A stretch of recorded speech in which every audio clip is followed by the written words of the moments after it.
What is happening in there? Why are you going in there? What are you doing? What are your opinions on the hut? What are your thoughts? Do you like it in there? Do you like to hang out in there?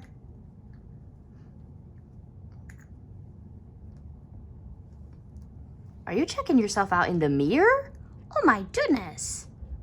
Oh my goodness, are you getting on that bed?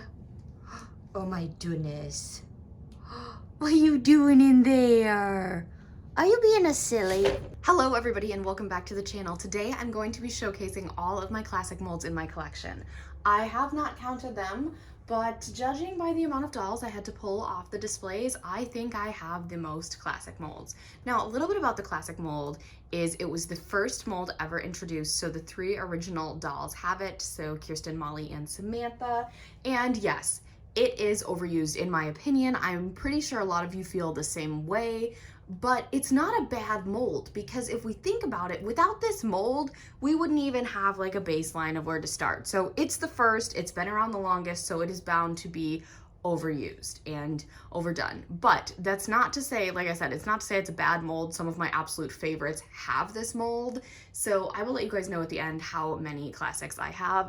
Yeah, definitely I have the most, I think, so far. So as a kid, I only collected historical dolls, and at the time, most of the historical dolls had the classic mold. So I had a ton of classic molds as a kid. I only had about 4 Josefinas and 1 Jess mold. So the rest of them were classic. So I'm just gonna go through and we're gonna start with the historicals, and I'm gonna tell you a little bit about each doll I have with this mold. So sit back, relax, and enjoy.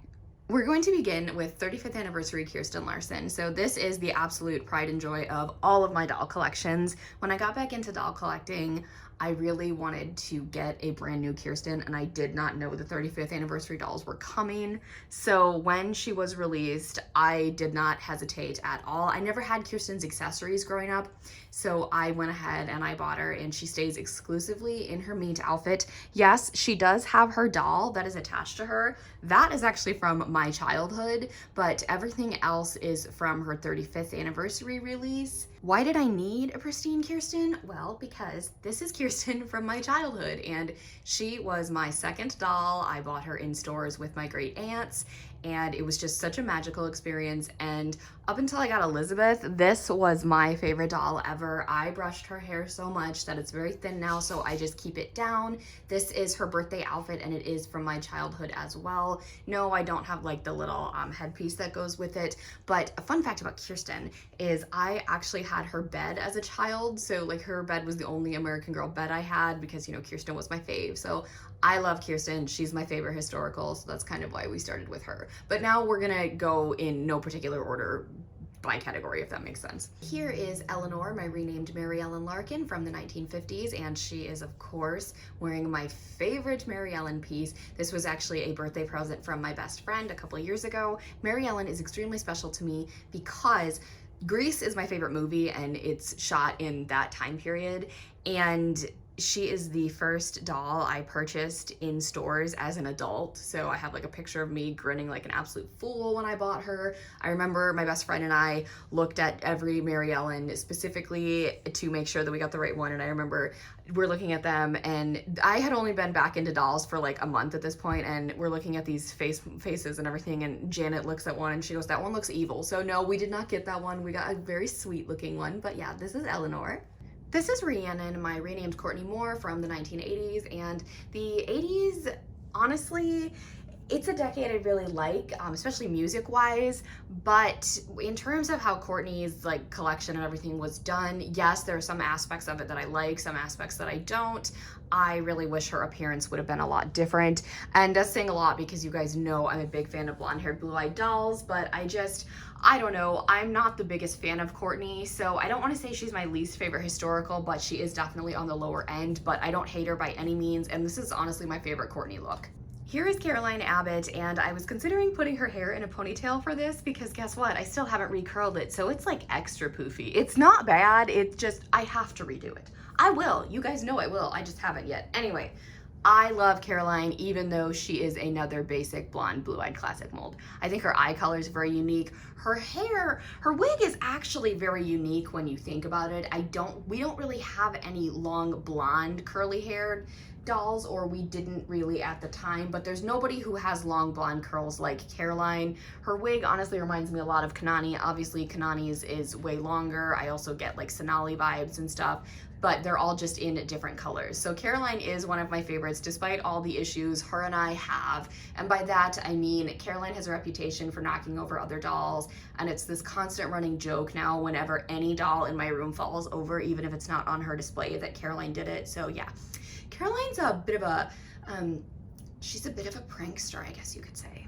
This is a doll I do not use, like, at all. This is Ruthie Smith's, and she's actually my sister's doll. She's the only historical my sister had growing up, but she is the first doll out of 3 that belonged to my sister that you guys will see in this video. This is Kit Kittredge, and she has been with me for, it will be 22 years in December. So she is the reason all these 60-some dolls after her exist. My mom and dad got her for me when I was 3 years old because she looked like me, because once upon a time I did have short hair. She's been through a lot. She's an excellent first doll, especially when you get a doll as young as I did. She's amazing. I absolutely love her. And here's a fun fact for you guys. I prefer all of the best friends over their main dolls, except when it comes to Kit and Ruthie. I prefer Kit over Ruthie 1,000,000%. And she's just very cute, and considering the fact that she is one of the very few dolls from American Girl that has short hair, it makes her even more unique and special. For Christmas of 2004, my parents got me Samantha Parkington and Nellie O'Malley. Obviously, Nellie has the Josefina mold, and Miss Samantha here has the classic. So Samantha, like Kirsten, was one of the first 3 dolls, so obviously she has to take you back to that OG face mold with the bangs, of course. And she does look a lot like Molly, but when I am asked who I prefer, it is Samantha, because she does have my second favorite historical collection overall.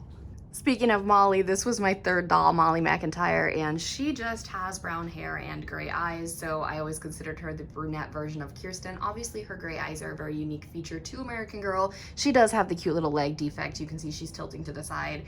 And yeah, for being, like, a lot of these dolls are my earliest dolls, and they can all stand up on their own in this hut, and I am just, like, so grateful for that. Yeah, their limbs are loose as all get out, and I hate limb tightening, so I haven't, you know, retightened them. But seriously, I can't believe they can all stand up. This is great. You can't have Molly without her bestie, Emily Bennett, and I got her for Christmas in 2006, the year she came out. Emily and I have a lot of great memories together because she's the only doll I've ever taken to the American Girl place. We had lunch at the cafe. I brought Emily, my sister took Jess, and then Emily was actually the doll that accompanied me to the American Girl tea party that my sister won Mia at. This is historical Felicity Merriman, and she has the defect where she leans to the opposite side of Molly, but this is not her original wig. I actually had to get her a new one because her original wig, because she was my 6th doll, I got her with Elizabeth in 2005.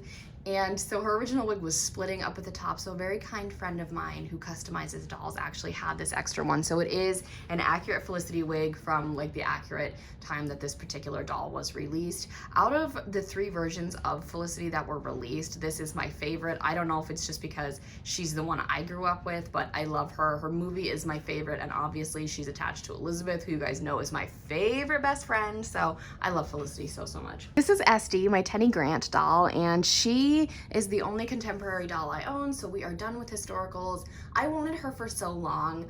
I haven't really connected with her. I love her wig though. It's absolutely one of my favorites.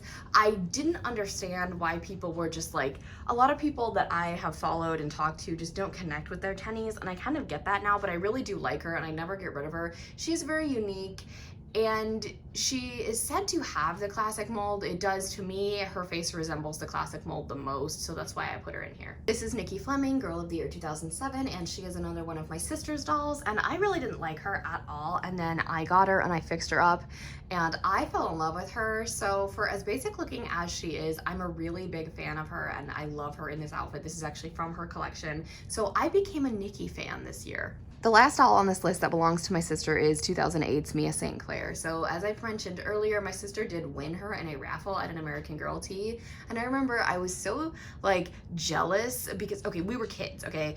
And to this day, honestly, I'm really still kind of slightly upset that this actually belongs to my sister and she's not mine because I bought my own Mia and I couldn't connect with her. So I don't know what it is about this particular Mia, but I love her so freaking much and she's just so unique and beautiful and I'm such a big fan of like literally this particular Mia doll. Moving on to the Truly Me Just Like You, and you know the rest of their names. This is Ainsley, my number 15. She is the newest doll in my collection and she is probably the most unique doll in the classic face mold line because she has light skin, classic face mold, and textured hair. Coincidentally, number 38 here is another holy grail of mine that I could not believe I own. So this is Ginny, and for as basic looking as she is as well, she's very unique because, you know, just something about her whole little combination, and her wig is so nice and like pin straight, and it's perfect. She's a really cute doll. Lolita, my number 61, is the second doll I've ever picked out in stores, and I love her. I know a lot of people have her, so she's super popular, and just something about when I saw her in the glass case at the store, she really spoke to me, and I'm a huge fan of her. She's so fun to dress up and take pictures of, and I'm a big fan of her wig. She's just freaking beautiful. Moving on to customs, so this is Mini Kyla. She is just a Girl of the Year Isabel Palmer doll with blue eyes. So she's not perfect, and I love her for that because she's mini me, and I'm not perfect either. So she was the first secondhand doll I purchased, the first secondhand doll I ever fixed up, and then I just had to eye swap her and she became my mini me. She is actually wearing my childhood historical American Girl necklace, so I thought that was really cute. She's adorable, and I love her so much. I wouldn't trade her for a perfect looking mini me any day. This is Natalie, and she is a custom 42 that was created by Heart of Forever and Always. I love her so much. She is one of the few dolls in my collection with the super thick wigs still, and she's still rocking these pigtails. She's been in them since like December, but I just can't bring myself to take them out because she looks really cute. So this is my custom Mermaid Ariel that was made by Dallas Doll Co. And I'm having to hold her up because her fins don't allow her to stand very well unless something is supporting her. So we had this big debate on my live stream and we think she's a classic mold. So that's why I put her in here. But you guys don't really see her a lot because she just stays in her mermaid outfit. So this was a fun time where she, you know, got to come out and show off her fins. We are ending things with Penelope here because she was my first ever custom. She was created by Dallas Doll Co. as well. And the funniest thing about Penelope is she is a custom kit kittredge. And you guys know Kit was my first doll, so a custom kit was my first custom, and I thought that was just so funny. I could not believe that when I found out that she was a kit. But let me know who your favorite classic mold is. Is it someone in my collection, or is it someone I have yet to pick up and you think I should? If you have not already, give this video a big thumbs up, leave a positive and polite comment down below, hit that subscribe button to join the fam, and tap that really cool notification bell so you can know the exact moment I post a new video. Have a blessed day, and I'll speak to you all soon. Bye, everybody.